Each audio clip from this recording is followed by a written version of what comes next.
Hello, everyone, and welcome back. Before you take your next sip of orange juice, there's something you need to know, because what seems like a simple, refreshing drink is actually the result of a process so controlled, so calculated. It feels less like farming and more like an industrial operation hiding in plain sight. Every year, billions of bottles of orange juice flood the global market. Sweet, vibrant, full of vitamin C. But behind that golden color lies a system driven by precision, pressure, and decisions most people never see. It all begins in vast, sunlit orchards, endless rows of orange trees stretching beyond the horizon. Places like Sao Paulo, Brazil, where millions of tons of oranges are grown every year. At first glance, it looks peaceful, natural, but it doesn't stay that way for long, because timing here is everything. Each orange must reach the exact level of ripeness, firm, perfectly colored, and loaded with juice. Too early and it's useless. Too late and it starts to break down. There's no room for error. And when the moment arrives, everything speeds up. On large-scale farms, machines take control. Mechanical systems move through the trees with unsettling precision. Soft brushes sweep, vibrating rods shake branches, calibrated to extract only what's ready. But here's the problem. They don't always get it right. Unripe oranges fall. Trees take damage. And in the race for efficiency, perfection is often sacrificed. It's fast, it's powerful, and it's far from gentle. That's why in smaller orchards, humans still step in. Workers carefully clip each orange by hand, inspecting it in real time. No shortcuts, no rushing, just experience guiding every move. It's slower, but far more controlled. And yet, there's something else most people don't talk about. The people doing this work. Long hours, harsh conditions, and for many, shockingly low pay. In some places, the fruit being harvested seems to move more freely across borders than the workers picking it. Once collected, the oranges are rushed to processing facilities. Because now, the real transformation begins. Inside the factory, things change instantly. The natural world disappears, replaced by machines, steel, and strict control. Oranges are dumped onto conveyor systems, rolling endlessly under the watch of workers and automated scanners. Every fruit is inspected, rotated, examined, judged. Anything imperfect? Removed immediately. No hesitation.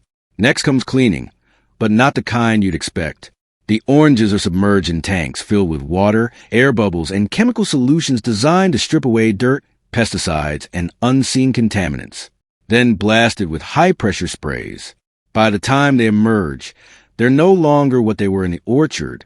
They're standardized, controlled, prepared. Then comes sorting, one of the most critical and surprisingly ruthless stages.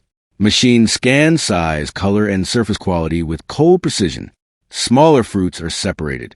Larger ones move forward. Cameras and sensors decide their fate in milliseconds. And even then, humans stand by, catching what machines miss. Because here's the truth. Even advanced systems don't fully trust themselves. Only the best oranges continue. The rest?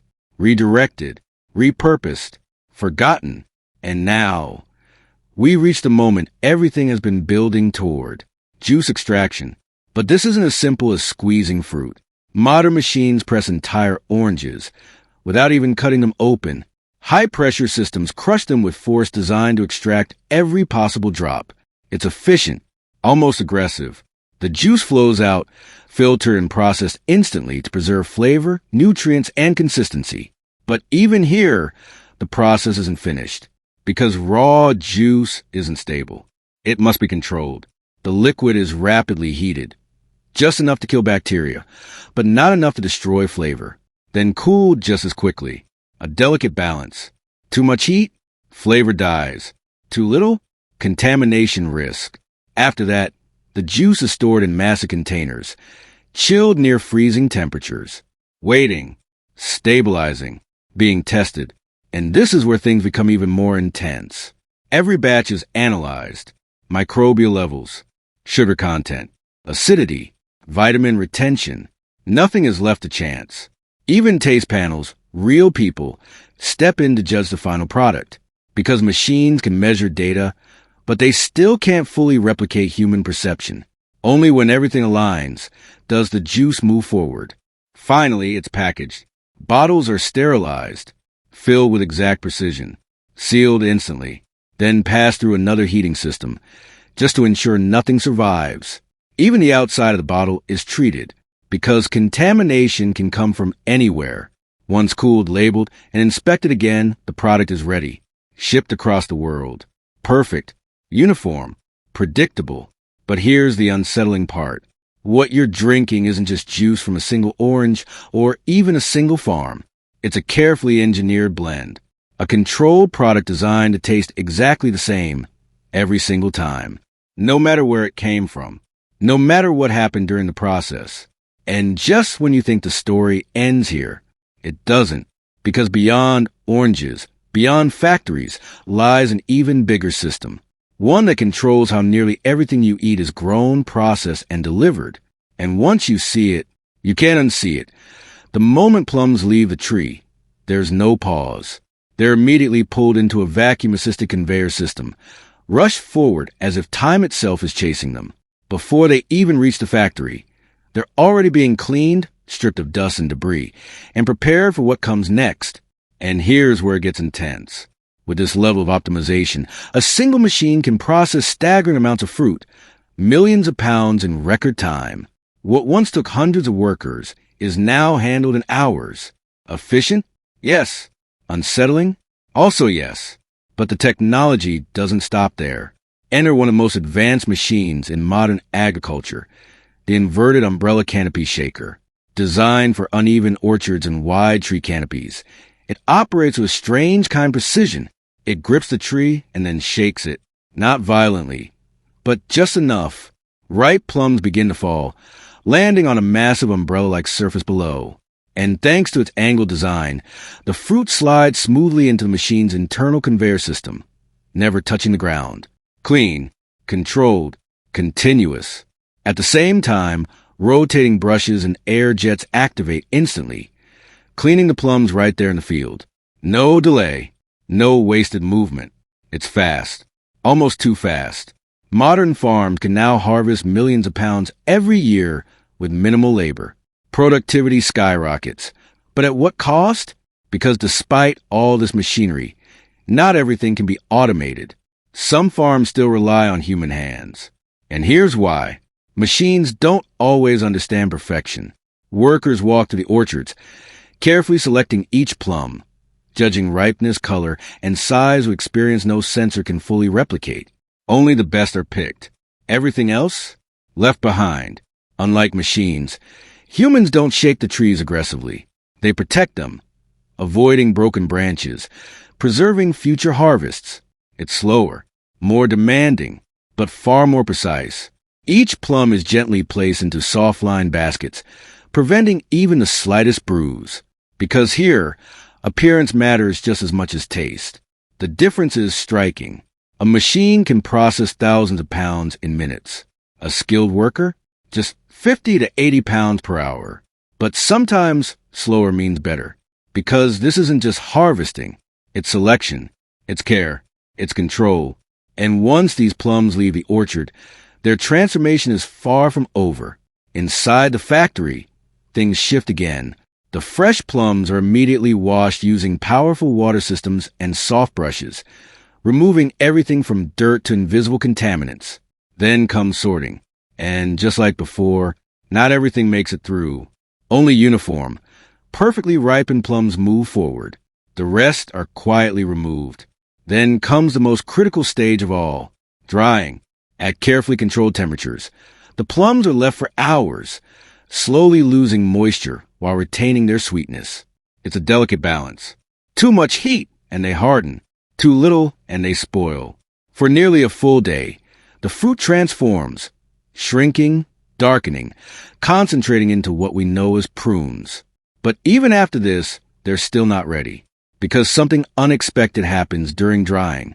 Natural sugars rise to the surface, changing texture, altering consistency. So the plums are washed again, cleaned, cooled, reset. Then comes pitting, one of the most precise and risky stages. The plums are softened using steam or warm water before entering automated systems that remove the pits. Rollers press gently, extracting the hard core without destroying the fruit. But here's the truth. Machines aren't perfect. Some plums slip through. Some are damaged.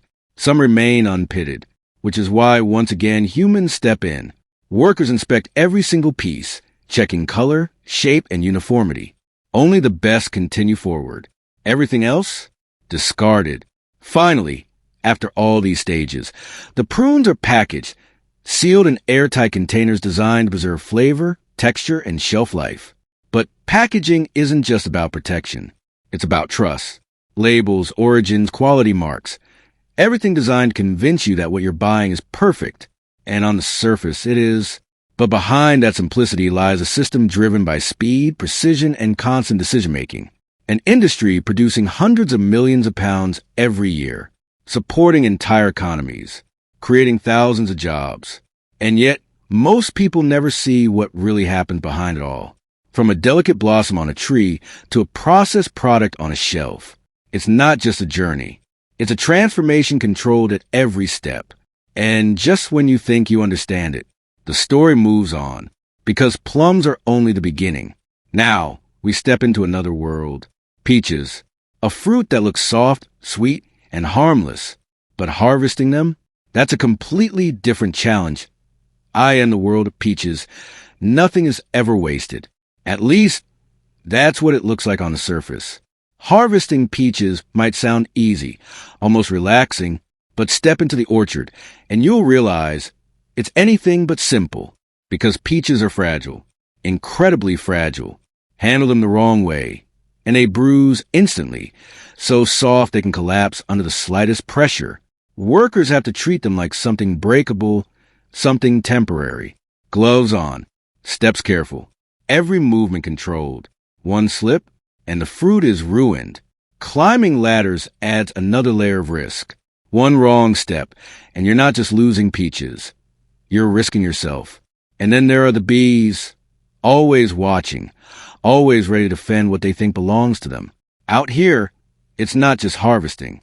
It's survival. And timing? Even more brutal. Pick a peach too early, and it's hard, flavorless. Wait too long, and it turns into a soft, unusable mess. There's only a narrow window where everything is perfect. Miss it, and the entire effort is wasted. Once harvested, the pressure doesn't ease. It intensifies. Peaches are rushed onto trucks and sent to processing facilities immediately. Because here's the truth. They don't wait. Delay the process, and quality starts to disappear inside the factory. The peaches go through what almost feels like a transformation ritual. First, they're washed thoroughly. Dirt, chemicals, even that soft fuzzy layer, all stripped away. It's like watching the fruit lose its natural identity, becoming something standardized. Then comes sorting. Machines scan every piece, size, color, firmness. Cameras detect flaws faster than the human eye ever could. But even then, humans stand by, because machines miss things. And when they do, someone has to decide what stays and what goes. After sorting, the peaches are cooled in controlled environments, slowing down time itself. Ripening is paused, freshness preserved, everything carefully managed. And this is where technology takes over completely. Conveyor belts move the fruit with mechanical precision, reducing human contact, minimizing damage, increasing speed. Optical systems scan, categorize, separate. Efficient, clean, unemotional. The best peaches, perfect in every way, are sent to fresh markets. Packed carefully, cushioned, protected like something valuable. Because they are. The rest? They take a different path. Processing, peeling, slicing, pitting, crushing, turn into jams, juices, canned products. A second life, but not the one they were originally meant for. And here's the twist. Nothing is wasted, but not everything is equal. Some peaches become premium products.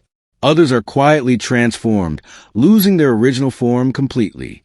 Canning, for example, captures the fruit at its peak, but also changes it forever.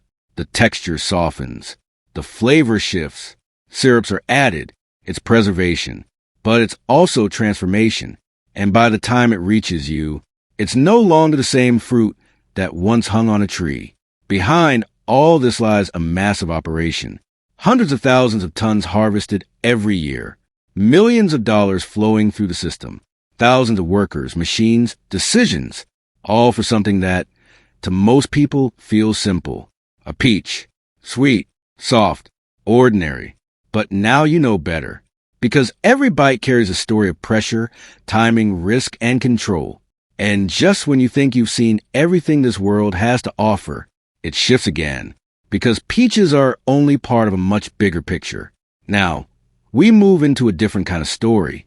Smaller fruit, bigger impact. Blueberries. Tiny, but far more powerful than they appear.